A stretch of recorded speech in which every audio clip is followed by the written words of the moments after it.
నమస్తే, welcome to four sides TV bulletin. లో ముందుగా హెడ్లైన్స్ చూద్దాం. కొనసాగుతున్న మెడికల్ షాపుల బంద్, ఆన్లైన్లో మందుల అమ్మకాలను వ్యతిరేకిస్తూ ఆందోళన.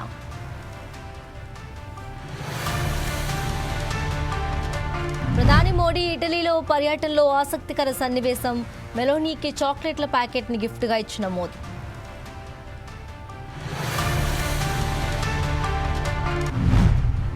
తమిళనాడులో అవినీతిపై సీఎం విజయ్ కఠిన చర్యలకు శ్రీకారం. 1000 లంచంగా అడిగిన ఫిర్యాదు చేస్తే ₹1,00,000 బహుమతి. తెలంగాణ స్టేట్ ఫిల్మ్ ఛాంబర్ అధ్యక్ష పదవికి సునీల్ నారాయణ్ రాజీనామా. వ్యక్తిగత కారణాలతో రిజైన్ చేస్తున్నట్లు ప్రకటన.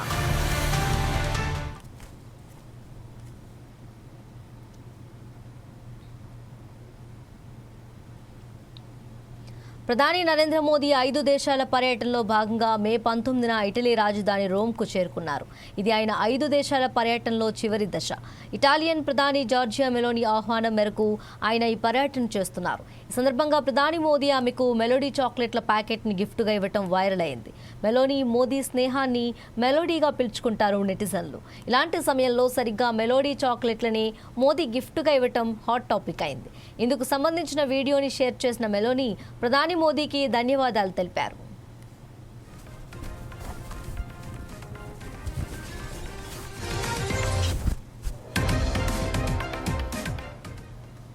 అలాగే భారత్ ఇటలీ ప్రధానులు మోదీ జార్జియా మెలోనీల స్నేహం గురించి ప్రత్యేకంగా చెప్పాల్సిన అవసరం లేదు.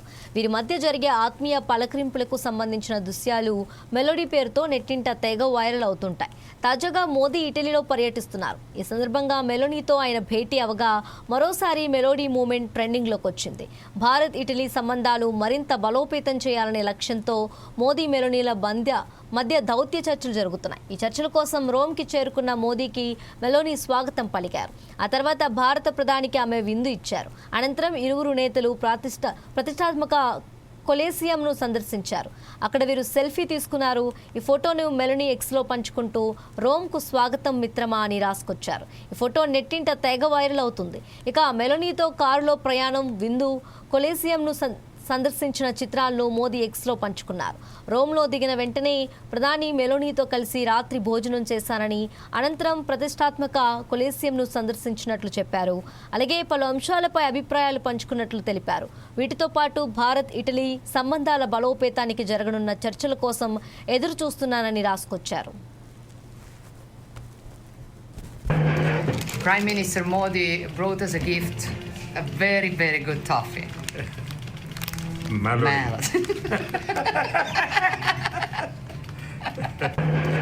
Prime Minister Modi brought us a gift, a very, very good toffee.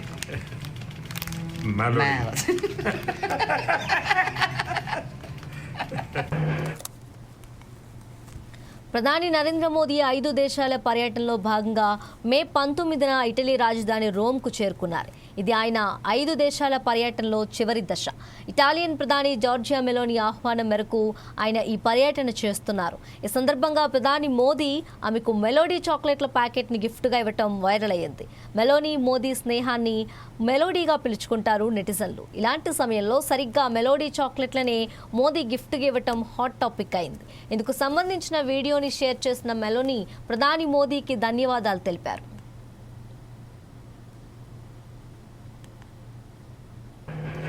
Prime Minister Modi brought us a gift, a very, very good toffee.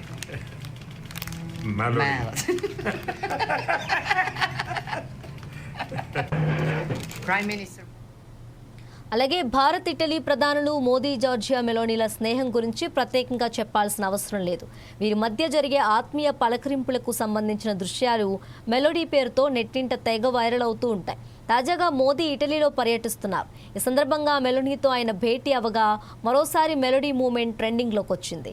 Bharat Italy సంబంధాలు మరింత బలోపేతం చేయాలనే లక్ష్యంతో మోదీ మెలోనీల మధ్య దౌత్య చర్చలు జరుగుతున్నాయి. ఈ చర్చల కోసం రోమ్కి చేరుకున్న మోదీకి మెలోనీ స్వాగతం పలికారు. ఆ తర్వాత భారత ప్రధానికి ఆమె విందు ఇచ్చారు. అనంతరం ఇరువురు నేతలు ప్రతిష్టాత్మక కొలిసియంను సందర్శించారు. అక్కడ వీరు సెల్ఫీ తీసుకున్నారు. ఈ ఫోటోను మెలోనీ ఎక్స్లో పంచుకుంటూ రోమ్కు స్వాగతం మిత్రమా అని రాసుకొచ్చారు. ఈ ఫోటో నెట్టింట తెగ వైరల్ అవుతుంది.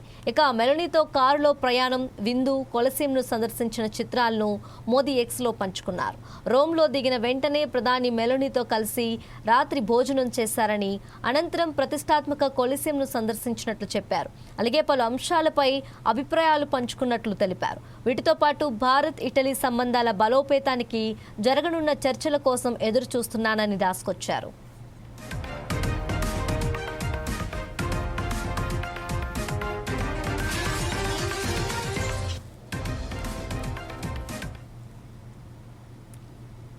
దేశంలో కులగణన ప్రక్రియపై దేశ అత్యున్నత న్యాయస్థానం సుప్రీంకోర్టు చారిత్రాత్మక తీర్పును వెలువరించింది. జనగణనలో భాగంగా కులాల లెక్కింపునకు చేపట్టడానికి లైన్ క్లియర్ చేసింది. కులగణనను వ్యతిరేకిస్తూ దాఖలైన పిటిషన్లను విచారించిన సుప్రీంకోర్టు ధర్మాసనం వాటిని పూర్తిగా కొట్టివేస్తూ ప్రభుత్వ నిర్ణయానికి అనుకూలంగా గ్రీన్ సిగ్నల్ ఇచ్చింది.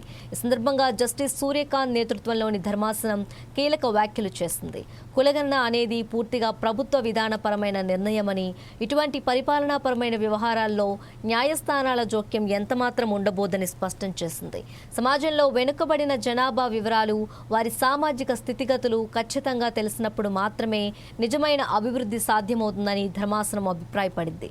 అర్హులైన ప్రతి ఒక్కరికి సంక్షేమ పథకాలు సక్రమంగా అందాలన్నా, వాటి సమర్థవంతమైన అమలుకైనా కులగణన అనేది ఎంతగానో ఉపయోగపడుతుందని, ఇది నేటి పరిస్థితుల్లో తప్పనిసరి అని న్యాయమూర్తి పేర్కొన్నారు. అలాగే సంక్షేమ పథకాల అమలుకు ఎంతమంది వెనుకబడిన కులాలు వారున్నారో తెలుసుకోవాలని వ్యాఖ్యానించింది. సుప్రీంకోర్టు ఇచ్చిన ఈ కీలక తీర్పుతో దేశవ్యాప్తంగా కులగణన ప్రక్రియను ముందుకు తీసుకెళ్లేందుకు ప్రభుత్వాలకు ఉన్న చట్టపరమైన అడ్డంకుల్ని తొలగిపోయినట్లయింది.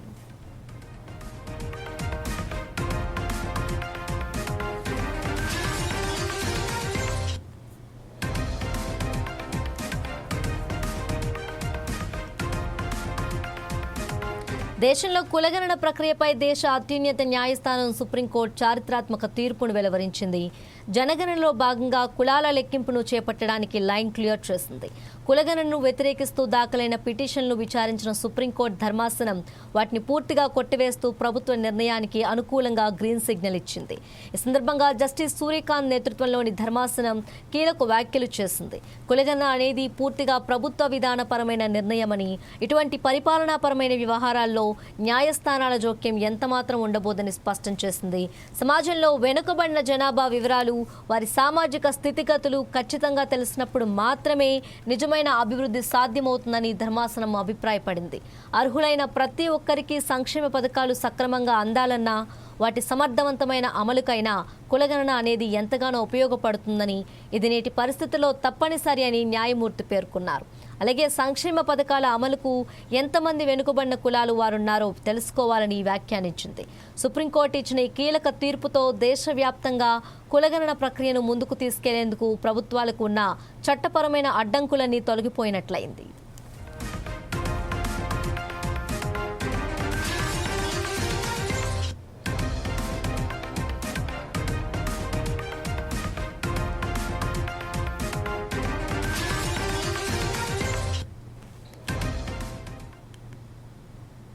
ఢిల్లీ పర్యటనలో ఉన్న డిప్యూటీ సీఎం భట్టి విక్రమార్క నిర్మలా సీతారామన్తో భేటీ అయ్యారు.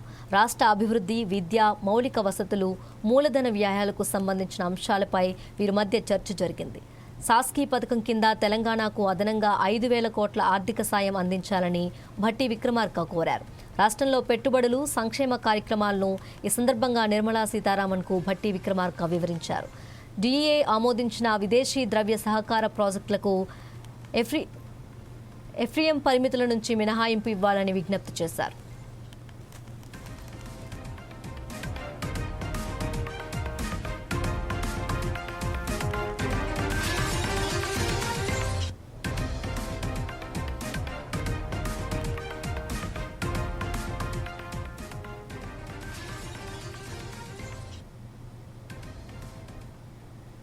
ఢిల్లీ పర్యటనలో ఉన్న డిప్యూటీ సీఎం భట్టి విక్రమార్క నిర్మలా సీతారామన్తో భేటీ అయ్యారు. రాష్ట్ర అభివృద్ధి, విద్య, మౌలిక వసతులు, మూలధన వ్యయాలకు సంబంధించిన అంశాలపై వీరి మధ్య చర్చ జరిగింది. సాస్కీ పథకం కింద తెలంగాణకు అదనంగా 5,000 కోట్ల ఆర్థిక సాయం అందించాలని భట్టి విక్రమార్క కోరారు. రాష్ట్రంలో పెట్టుబడులు, సంక్షేమ కార్యక్రమాలను ఈ సందర్భంగా నిర్మలా సీతారామన్కు భట్టి విక్రమార్క వివరించారు. డిఏ ఆమోదించిన విదేశీ ద్రవ్య సహకార ప్రాజెక్టులకు ఎఫ్రిఎం పరిమితుల నుంచి మినహాయింపు ఇవ్వాలని విజ్ఞప్తి చేశారు.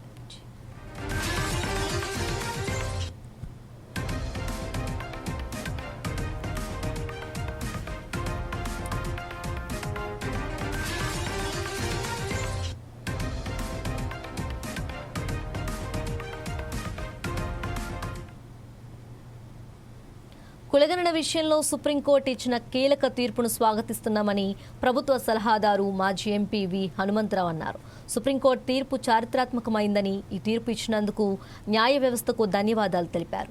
60 కోట్ల ప్రజలకు న్యాయం చేసిన జస్టిస్ సూర్యకాంత్కు రుణపడి ఉంటామన్నారు. కులగణన చేయాలని రాహుల్ గాంధీ ఆలోచన చేశారని, రేవంత్ ప్రభుత్వం కులగణన చేసిందని గుర్తు చేశారు. బీసీలు ఎదగటం మోదీజీ ప్రభుత్వానికి ఇష్టం ఉండదన్నారు.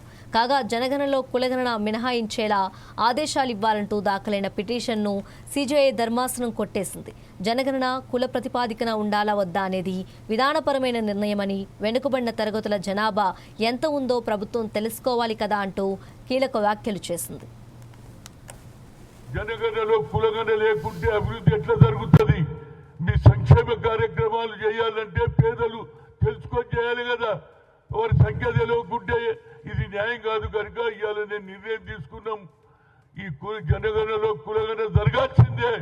ఏ కోర్టు కూడా దీనికి అడ్డం పడవద్దని చెప్పింది. కనుక ఇలాంటి హిస్టారికల్ నిర్ణయం తీసుకున్నటువంటి చీఫ్ జస్టిస్ కు, జ్యుడిషియరీకు నా ఉదయపూర్వక ధన్యవాదాలు. ఇవాళ మేము ఎన్నో ఏండ్ల కళలు చూస్తున్నాం.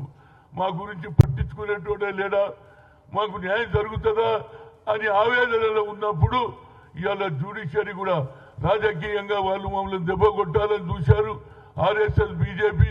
కానీ మా రాష్ట్రంలో ఉన్నటువంటి ముఖ్యమంత్రి గారు, నేను 10 ఉమ్మడి జిల్లాలు తిరిగిన తర్వాత ఆయన కామారెడ్డిలో సిద్ధరామయ్య గారి సమక్షంలో, కర్ణాటక ముఖ్యమంత్రి సమక్షంలో 42% రిజర్వేషన్ ఇచ్చితే ఆయననే చెప్పిండు, మా ముఖ్యమంత్రి 56% తెలంగాణలో బీసీలు ఉన్నారని చెప్పాడు. కులగణన 150 కోట్లు పెట్టి కులగణన చేశారు. ఆ తర్వాత ఆర్డినెన్స్ తీస్తే మా గవర్నర్ గారు కోల్డ్ స్టోరేజ్ లో పెట్టారు. ఇక విధి లేని పరిస్థితుల్లో ఎన్నికలు పెడితే ఇవాళ మా పిల్లలు, మా యువకులు, బీసీ పిల్లలు, బీసీ సోదరిమణులు 52% మంది గ్రామ సర్పంచులు అయ్యారు. అదేవిధంగా చైర్మన్లు, వైస్ చైర్మన్లు అయ్యారు. కనుక నా ఉద్దేశంలో యావత్ భారతదేశంలో ఈనాడు నిర్ణయం ఇది హిస్టారికల్ నిర్ణయం అండి. ఎవరికి చెప్పుకోవాలి? మా కులమని, మా కులం ఇది ఉంది, మేము ఒడ్లోళ్ళం, మేము ఎట్లా బతకాలి, మేము సాగలోళ్ళం, జీవితాంతం బట్టలే ఉతకాలనా, మా పిల్లలు చదువుతా, మా పిల్లలు ఐఏఎస్ కావద్దా, మా పిల్లలు రాజకీయ అనే ఆలోచన తెలుసుకున్నటువంటి జ్యుడిషియరీ మంచి నిర్ణయం కులగణనలో. జనగామ జిల్లా బచ్చన్నపేట మండల కేంద్రంలో వాస్విక్ ఫౌండేషన్ ఆధ్వర్యంలో ఏర్పాటు చేసిన చలివేంద్రాల్లో ప్రజలకు మజ్జిగ పంపిణీ చేశారు. ఎండల తీవ్రతను దృష్టిలో ఉంచుకొని చలివేంద్రంలో ఫౌండేషన్ చైర్మన్ నిడిగొండ నరేష్ కుమార్ గారు బాటసారులకు, స్థానిక ప్రజలకు ఆయన చేతుల మీదుగా మజ్జిగను పంపిణీ చేశారు. ఈ సందర్భంగా వాస్విక్ ఫౌండేషన్ చైర్మన్ నిడిగొండ నరేష్ కుమార్ గారు మాట్లాడుతూ, వేసవి కాలంలో తీవ్రమైన ఎండల వల్ల ప్రజలు, ప్రయాణికులు తీవ్ర ఇబ్బందులు పడుతున్నారని ఆవేదన వ్యక్తం చేశారు. ప్రజల దాహార్తిని తీర్చాలనే ఉన్నత లక్ష్యంతోనే తమ ఫౌండేషన్ తరపున ఈ సేవా కార్యక్రమాన్ని చేపట్టినట్లు తెలిపారు. రాబోయే రోజుల్లో మరిన్ని సామాజిక సేవా కార్యక్రమాలు నిర్వహిస్తామని ఆయన పేర్కొన్నారు. ఈ సేవా కార్యక్రమంలో వాస్విక్ ఫౌండేషన్ సభ్యులు ఆముదాల Bhupal Reddy, వాస్విక్ foundation vice chairman నూకల భాస్కర్ రెడ్డి, నూకల రమేష్ రెడ్డి, కొన్నెస్వామి, భాస్కర్, నరేష్ మరియు స్థానిక ప్రజలు, స్వచ్ఛంద సేవకులు పెద్ద సంఖ్యలో పాల్గొన్నారు. ఫౌండేషన్ చేస్తున్న ఈ ఉదార కార్యక్రమాన్ని మండల ప్రజలు మరియు ప్రయాణికులు అభినందించారు.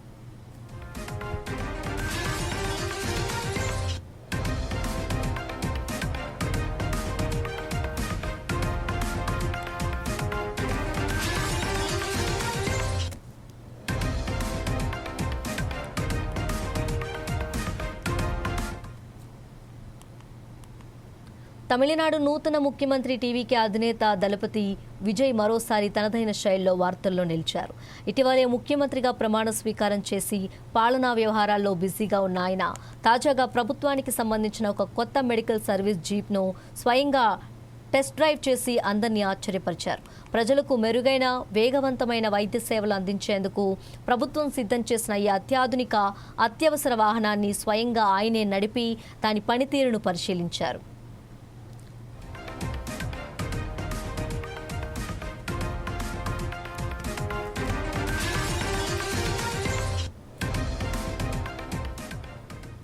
ఈ టెస్ట్ డ్రైవ్ కు సంబంధించిన విజువల్స్ మరియు వీడియోలు ప్రస్తుతం సోషల్ మీడియాలో విపరీతంగా హల్చల్ చేస్తున్నాయి.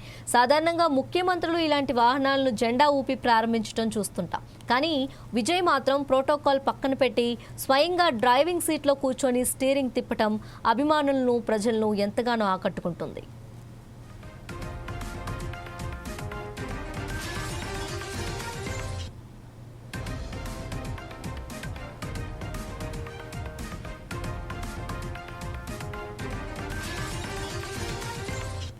Right, welcome back.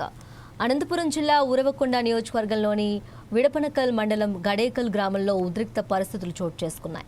ప్రేమ పేరుతో ఓ వివాహితను వేధించాడని ఆరోపిస్తూ గ్రామస్తులు ఓ యువకుడికి దేహశుద్ధి చేసిన ఘటన కలకలం రేపుతుంది. స్థానిక సమాచారం ప్రకారం గ్రామానికి చెందిన ఓ యువకుడు కొంతకాలంగా వివాహితను ప్రేమ పేరుతో వేధిస్తున్నాడని గ్రామస్తులు ఆరోపిస్తున్నారు. ఈ విషయం గ్రామంలో తీవ్ర చర్చకు దారితీసింది. బాధిత కుటుంబ సభ్యులు, గ్రామ పెద్దలు పలుమార్లు హెచ్చరించినప్పటికీ యువకుడు తన ప్రవర్తన మార్చుకోలేదని తెలుస్తోంది. దీంతో ఆగ్రహించిన గ్రామస్తులు యువకుడిని పట్టుకొని దేహశుద్ధి చేసినట్లు సమాచారం. అనంతరం అతనికి గుండు కొట్టి చెప్పులు, చీపుర్లు కట్టి గ్రామంలో ఊరేగించినట్లు తెలుస్తోంది.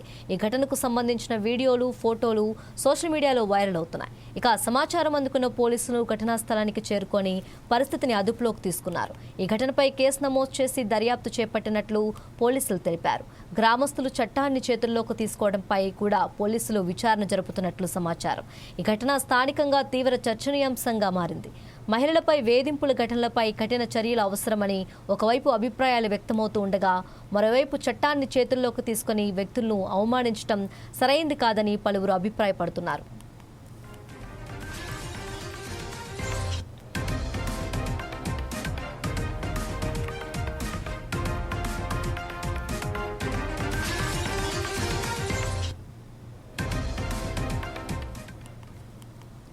అనంతపురం జిల్లా ఉరవకొండ నియోజకవర్గంలోని విడపనకల్ మండలం గడేకల్ గ్రామంలో ఉద్రిక్త పరిస్థితులు చోటు చేసుకున్నాయి.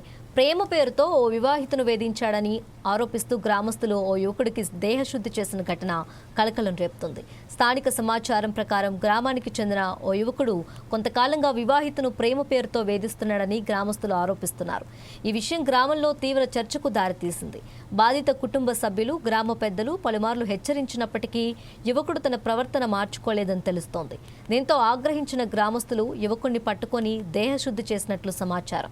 అనంతరం అతనికి గుండు కొట్టి చెప్పులు, చీపుర్లు కట్టి గ్రామంలో ఊరేగించినట్లు తెలుస్తోంది. ఈ ఘటనకు సంబంధించిన వీడియోలు, ఫోటోలు సోషల్ మీడియాలో వైరల్ అవుతున్నాయి. ఇక సమాచారం అందుకున్న పోలీసులు ఘటనాస్థలికి చేరుకొని పరిస్థితిని అదుపులోకి తీసుకున్నారు. ఈ ఘటనపై కేసు నమోదు చేసి దర్యాప్తు చేపట్టినట్లు పోలీసులు తెలిపారు. గ్రామస్తులు చట్టాన్ని చేతుల్లోకి తీసుకోవడంపై కూడా పోలీసులు విచారణ జరుపుతున్నట్లు సమాచారం. ఈ ఘటన స్థానికంగా తీవ్ర చర్చనీయాంశంగా మారింది. మహిళలపై వేధింపులు ఘటనలపై కఠిన చర్యలు అవసరమని ఒకవైపు అభిప్రాయాలు వ్యక్తమవుతూ ఉండగా, మరోవైపు చట్టాన్ని చేతుల్లోకి తీసుకొని వ్యక్తులను అవమానించడం సరైంది కాదని పలువురు అభిప్రాయపడుతున్నారు.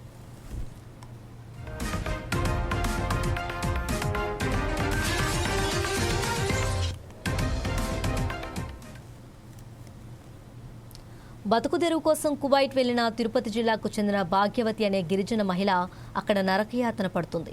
పనిచేసే చోట తనను చిత్రహింసలకు గురిచేస్తున్నారని, కాపాడాలంటూ CM Chandrababu, deputy CM Pawan Kalyan, మంత్రి లోకేష్లను వేడుకుంది. ఈ మేరకు తన బాధలను చెప్పుకుంటూ కన్నింటి పర్యంతమవుతూ ఓ సెల్ఫీ వీడియోను సోషల్ మీడియాలో పెట్టింది. తిరుపతి జిల్లా తొండవాడ పంచాయతీ గోపాలపురం ఎస్టీ కాలనీకి చెందిన భాగ్యవతికి వేరే ఓ మహిళ ద్వారా పీలేరుకు చెందిన చిన్నబ్బ అనే ఏజెంట్ పరిచయం అయ్యాడు. 6 నెలల కిందట కువైట్లోని ఇంటిలో పని ఇప్పిస్తానని నమ్మబలికాడు. బతుకు తెరువు కోసం చిన్నబ్బ మాటలు నమ్మి భాగ్యవతి కువైట్కు వెళ్ళింది. అక్కడ ఇంటి పనులే కాకుండా కష్టమైన ఇతర పనులు కూడా చేయిస్తున్నారని, చిత్రహింసలకు గురి చేస్తున్నారని బాధితురాలు తన వీడియోలో వాపోయింది. తాను తిరిగి తమ దేశానికి వెళ్లిపోతానంటూ ఏజెంట్ చిన్నబ్బుకు డబ్బులు ఇచ్చామని, తనను అమ్మేశాడని వారు చెప్తున్నారని కన్నింటి పర్యంతమైంది. తనను రక్షించాలని సీఎం, డిప్యూటీ సీఎం, మంత్రి లోకేష్తో పాటు చంద్రగిరి ఎమ్మెల్యే పులివర్తి నానీలను వేడుకుంది. కాగా భాగ్యవతి తల్లిదండ్రులు తులసమ్మ, చెంచయ్యలు చంద్రగిరి పోలీసులకు ఏజెంట్ చిన్నబ్బుపై ఫిర్యాదు చేశారు. అయ్యా నమస్తే అయ్యా, చంద్రబాబు నాయుడు గారికి, లోకేష్ గారికి, అలానే మేము చంద్రగిరి నియోజకవర్గానికి చెందిన అమ్మాయిని అయ్యా. నేను ఎస్టీ అనాథులకు గిరిజనకు సంబంధించిన వాళ్ళు అయ్యా. మా ఎమ్మెల్యే గారికి దయచేసి ధర్నాలు పెట్టి చెప్తున్నాను అయ్యా. నేను చిన్నబ్బాని పిగిలేరు ఏజెంట్ ద్వారా నేను కోయేటుకు వచ్చానయ్యా. ఇక్కడికి వచ్చినాక మాకు ఇతను అమ్ముకున్నాడని తెలిసిందయ్యా. ఇక్కడ ఏరే ఇంట్లో పెట్టారయ్యా. ఇక్కడ ఏరే ఇంట్లో పెడితే పని కాకుండా వాళ్ళు పర్సనల్గా మేడం వాళ్ళు లేనప్పుడు వాళ్ళు ఎక్కడంటే అక్కడ చేతులేసి మమ్మల్ని హింసలు పెడుతున్నారయ్యా. 4 నెలలు పొద్దైపోయిందయ్యా. 4 రోజులు ఆ ఇంట్లో 4 రోజులు ఆ ఇంట్లో పెట్టి మమ్మల్ని ఇబ్బందులు పెడతా ఉన్నారయ్యా.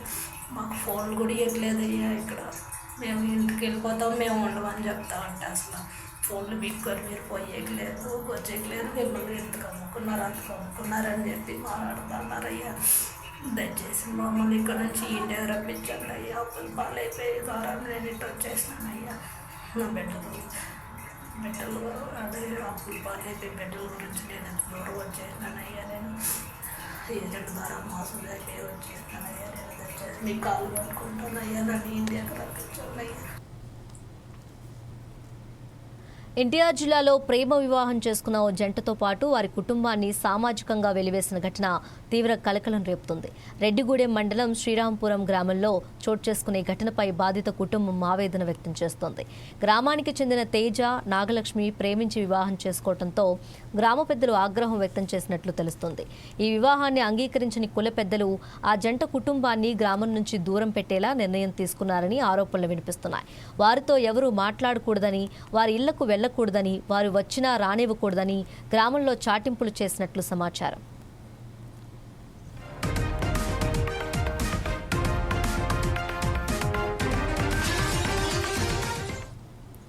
అంతేకాకుండా గ్రామ పెద్దల తీర్పును ధిక్కరిస్తే 2 లక్షల రూపాయల జరిమానా విధిస్తామని హెచ్చరించినట్లు బాధితులు చెబుతున్నారు. దీంతో గ్రామ ప్రజలు కూడా కుటుంబానికి సహాయ నిరాకరణ చేస్తూ దూరంగా ఉంటున్నారని వాపోతున్నారు. ఈ పరిస్థితుల్లో ప్రేమ జంట తేజ, నాగలక్ష్మి గ్రామాన్ని విడిచి వెళ్లిపోయినట్లు తెలిసింది. అయితే అమ్మాయి కుటుంబానికి మాత్రం గ్రామంలో తీవ్ర ఇబ్బందులు తప్పటం లేదని తెలుస్తోంది. ఇటీవల జంటకు బాబు పుట్టడంతో బారసాల వేడుక నిర్వహించగా ఆ కార్యక్రమానికి ఎవ్వరూ వెళ్లకూడదని గ్రామ పెద్దలు మరోసారి ఆదేశాలు జారీ చేసినట్లు ఆరోపణలున్నాయి.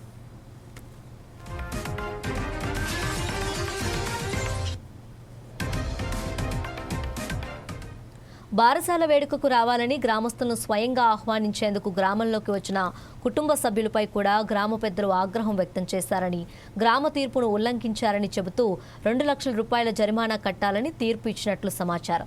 ఈ వ్యవహారంపై బాధిత కుటుంబం మైలవరం పోలీసులను ఆశ్రయించినప్పటికీ స్పందన లేదని ఆరోపిస్తోంది. జిల్లా కలెక్టర్, ఎస్పీలు జోక్యం చేసుకుని తమకు న్యాయం చేయాలని బాధిత కుటుంబం విజ్ఞప్తి చేస్తోంది. ఈ ఘటనపై మానవ హక్కుల సంఘాలు, సామాజిక వర్గాలు తీవ్ర ఆందోళన వ్యక్తం చేస్తున్నాయి. ప్రేమ వివాహం చేసుకున్నందుకు ఓ కుటుంబాన్ని సామాజికంగా బహిష్కరించడం అనాగరిక చర్య అని పలువురు అభిప్రాయపడుతున్నారు. వివాహం చేసుకుంటే పొలం నుంచి వెళ్ళేమని చెప్పారా? మీరు చెప్పండి. ఇలాంటివి సమాజంలో జరగకూడదు. ఏ కుటుంబానికి జరగకూడదండి సమాజంలో ఇలాంటి విషయాలు. దీనిపైన అధికారులు చర్య తీసుకుంటారని నేను కోరుకుంటున్నానండి. అది కులాంతర వివాహం చేసుకుంటే పొలం నుంచి వెళ్ళేమని చెప్పారా? మీరు చెప్పండి. ఇలాంటివి సమాజంలో జరగకూడదు. ఏ కుటుంబానికి జరగకూడదండి సమాజంలో ఇలాంటి విషయాలు. దీనిపైన అధికారులు చర్య తీసుకుంటారని నేను కోరుకుంటున్నానండి. అది చట్టాన్ని కాపాడాల్సిన రక్షకుడే భక్షకుడిగా మారాడు. సమాజంలో బాల్య వివాహాలను అరికట్టాల్సిన బాధ్యత గల ప్రభుత్వ ఉద్యోగి అది పోలీస్ శాఖలో పనిచేస్తున్న ఒక కానిస్టేబుల్ నిస్సిగ్గుగా మైనర్ బాలికను వివాహం చేసుకున్న ఉదంతం సూర్యాపేట జిల్లాలో తీవ్ర కలకలం రేపింది. ఈ అక్రమ వివాహంపై సమాచారం అందుకున్న ఉన్నతాధికారులు ఆదేశాల మేరకు హుజూర్నగర్ పోలీస్ స్టేషన్లో సదరు కానిస్టేబుల్ పై చట్టపరమైన కేసు నమోదైంది. సూర్యాపేట జిల్లా పరిధిలోని సీతారాంపురం గ్రామానికి చెందిన నాయని అనిల్ కుమార్ పోలీస్ శాఖలో కానిస్టేబుల్ గా విధులు నిర్వర్తిస్తున్నాడు. ప్రస్తుతం అతను యాదగిరిగుట్ట ట్రాఫిక్ పోలీస్ స్టేషన్లో పనిచేస్తున్నాడు. అయితే చట్టాలపై కనీస అవగాహన ఉన్నప్పటికీ అనిల్ కుమార్ ఈ నెల 9వ తేదీన అనంతగిరి మండలానికి చెందిన ఒక మైనర్ బాలికను గుట్టుచప్పుడు కాకుండా వివాహం చేసుకున్నాడు. మైనర్ బాలికకు కానిస్టేబుల్కు వివాహం జరిగిందనే విషయం ఆలస్యంగా వెలుగులోకి రావడంతో స్థానికంగా చర్చనీయాంశమైంది. ఈ ఉదంతంపై సమాచారం అందుకున్న ఐసీడీఎస్ మహిళా శిశు సంక్షేమ శాఖ అధికారులు తక్షణమే రంగంలోకి దిగారు. క్షేత్రస్థాయిలో విచారణ జరిపి బాలిక మైనర్ అని నిర్ధారించుకున్న అనంతరం హుజూర్నగర్ పోలీసులకు అధికారికంగా ఫిర్యాదు చేశారు. అధికారుల ఫిర్యాదును తీవ్రంగా పరిగణించిన హుజూర్నగర్ పోలీసులు ట్రాఫిక్ కానిస్టేబుల్ నాయని అనిల్ కుమార్తో పాటు ఈ పెళ్లికి సహకరించిన పెద్దలపై బాల్య వివాహాల నిరోధక చట్టం కింద కేసు నమోదు చేశారు. నిందితుడైన కానిస్టేబుల్పై శాఖాపరమైన చర్యలకు కూడా ఉన్నతాధికారులు సిఫార్సు చేసినట్లు తెలుస్తోంది. ప్రస్తుతం ఈ కేసుపై పోలీసులు లోతుగా దర్యాప్తు జరుపుతున్నారు. చట్టాన్ని అమలు చేయాల్సిన స్థానంలో ఉండి ఇలాంటి అసాంఘిక కార్యకలాపాలు పాల్పడిన కానిస్టేబుల్ తీరుపై స్థానిక ప్రజలు, స్వచ్ఛంద సంస్థలు తీవ్ర ఆగ్రహం వ్యక్తం చేస్తున్నాయి.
బాచుపల్లి పోలీస్ స్టేషన్ పరిధిలో వాహన దొంగల ముఠా గుట్టురట్టు చేశారు. 2 నిందితులు, 3 బాల నేరస్తుల అదుపులోకి తీసుకున్న పోలీసులు 10 లక్షల విలువైన 10 ద్విచక్ర వాహనాలను స్వాధీనం చేసుకున్నారు. జెప్టో బాయ్స్గా పనిచేస్తూ దొంగతనాల బాట పట్టిన యువకులుగా పోలీసులు గుర్తించారు. మద్యం, చెడు అలవాట్లతో దొంగతనాలకు నిందితులు పాల్పడుతున్నట్లు చెప్పారు. అలాగే బాచుపల్లి సహా పేట్ బషీరాబాద్, దుండిగల్, జీడిమెట్ల, అల్వాల్, కుకట్పల్లి, నేరేడ్మెట్ పరిధిలో ద్విచక్ర వాహనాలను చోరీ చేసినట్లు గుర్తించారు.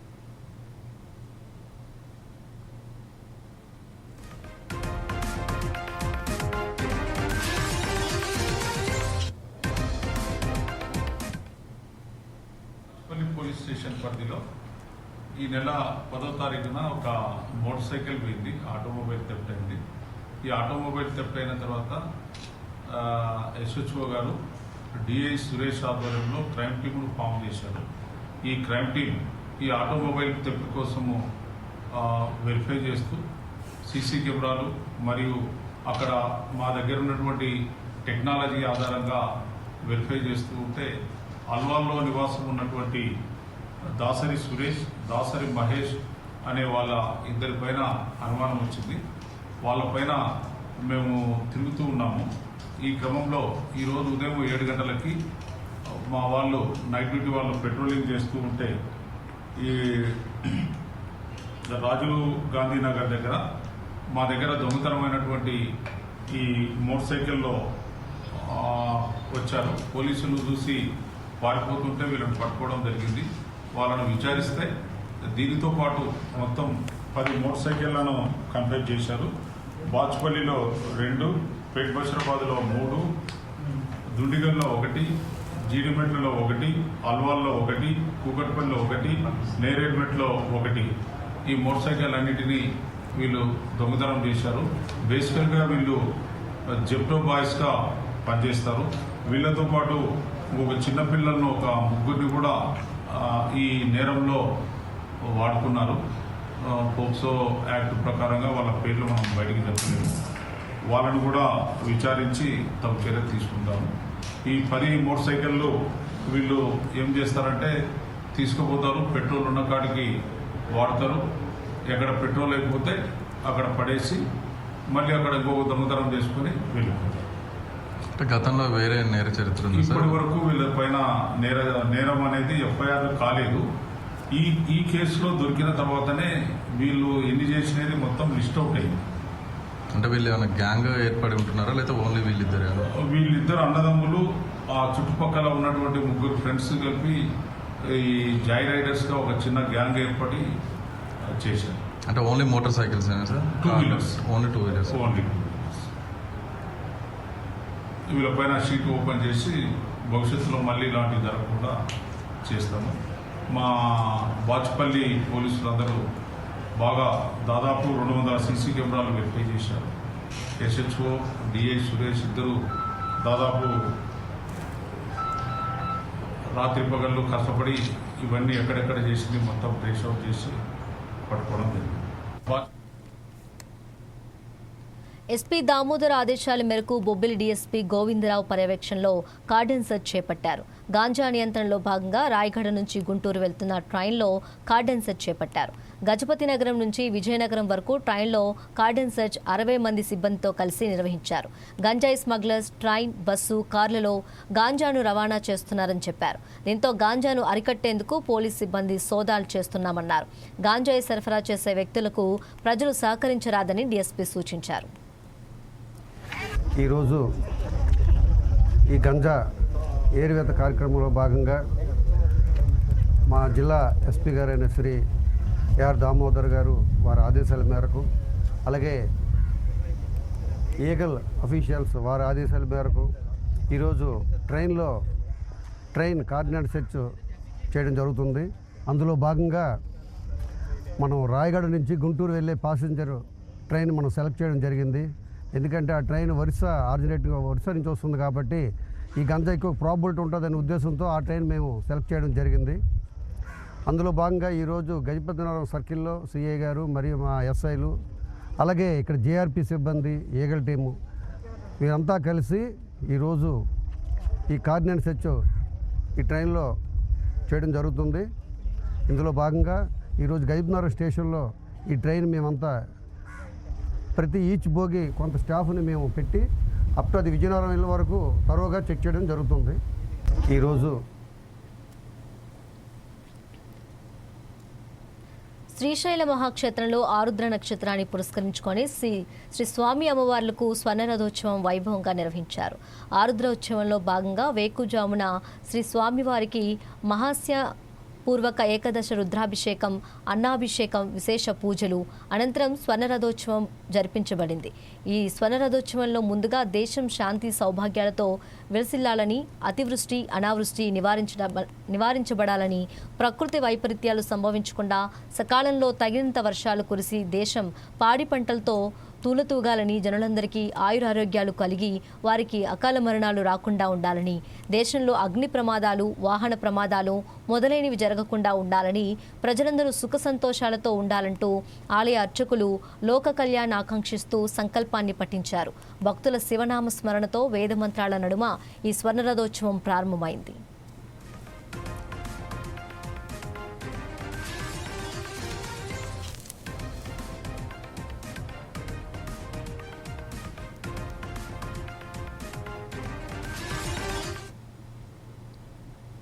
ఇవి bulletin updates. Keep watching 4 Sides TV.